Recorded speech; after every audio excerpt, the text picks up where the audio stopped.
J'ai vu le film L'inconnu du lac, un thriller gai et insouciant. Le grain de sel de Claire. Vive le cinéma!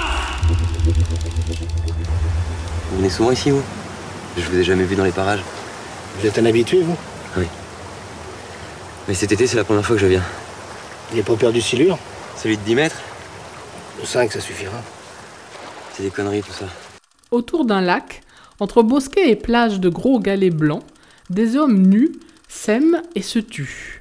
Un film récompensé à Cannes dans la sélection Un certain regard et ayant obtenu le prix de la mise en scène. Ce qu'il y a de formidable dans ce film, c'est qu'il est d'une simplicité redoutable. Quelques t-shirts différents pour montrer le temps qui passe, 3 ou 4 différents, un presque huis clos sous le soleil du sud, des allégories en quelques phrases pour donner du sens, un peu d'humour entre 2 scènes d'action érotique. Et voilà, Alain Guiraudy documente l'amour homosexuel masculin avec un naturel désarmant servi par une distribution touchante. Franck vient régulièrement sur un lieu de drague réputé pour trouver ses amants, ce fameux lac. Il va faire connaissance d'un hétéro venu là par dépit en quête de solitude et celle de son amant, un beau gosse moustachu à la voix câline. Le beau gosse, bon nageur, va un soir noyer son amant dans les eaux du lac. Franck assistera à la scène depuis les buissons, à l'orée du bois. Malgré cela, l'attirance sera plus forte que tout, et Franck nouera une relation passionnée avec ce meurtrier. C'est le nageur que tu cherches, je l'ai pas vu cet après-midi.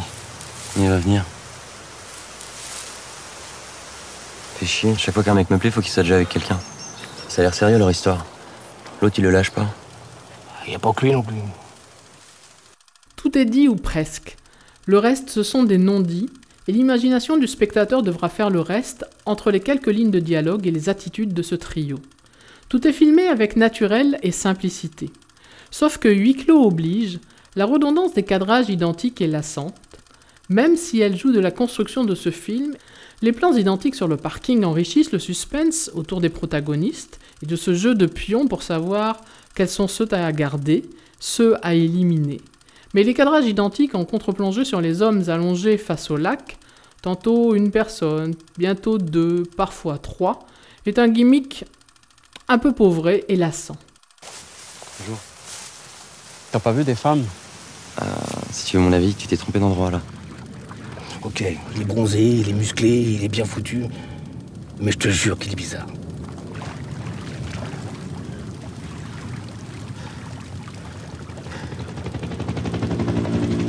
L'humour de Guiraudy est aussi dans ses détails, ce ridicule des situations, comme ces hommes nus marchant avec des baskets pour ne pas avoir mal aux pieds. L'amour et le sexe homo sont à nu dans ce décor, et les corps, les envies, les besoins ont pris le pas dans ce paradis gay. D'aucuns chercheraient à comprendre les motivations d'un serial killer, les relations entre l'usage ou non des capotes dans des relations passagères et ses relations avec la mort qui rôde, de l'amitié à la passion, de la cruauté et de l'aliénation à cet instinct sexuel. Mais il y a dans ce film ni jugement, ni exhibitionnisme, ni violence. Et cette absence de violence, qui apparaît comme une déshumanité de l'homme, est absolument cynique. Personne ne fait attention à l'autre, excepté pour jauger de l'éventualité d'une relation. Ils ont pêché à noyer ce matin. Déjà que le silure en avait refroidi putain. Le silure, ça attaque pas l'homme. C'est pas parce qu'on l'a jamais vu que ça se peut pas.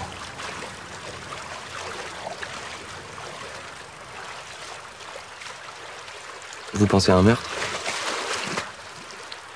À ta place, j'aurais peur. Certains saluent le chef-d'œuvre, et d'autres comme moi y verront une avancée de la cause homo, puisque l'on peut faire des films avec si peu. Je trouve un peu long pour une idée plus de court-métrage. Alors qu'on aime ou pas ce film, il a quand même le mérite de présenter en salle une histoire où l'on parle de sexe, et où on le voit, sans provocation ni pornographie. Une peinture sociale, documentée, visuelle et sexuelle, bien ancrée dans notre époque. Allez, j'arrête mon cinéma comme disait papa, et je vous souhaite une bonne séance. Vive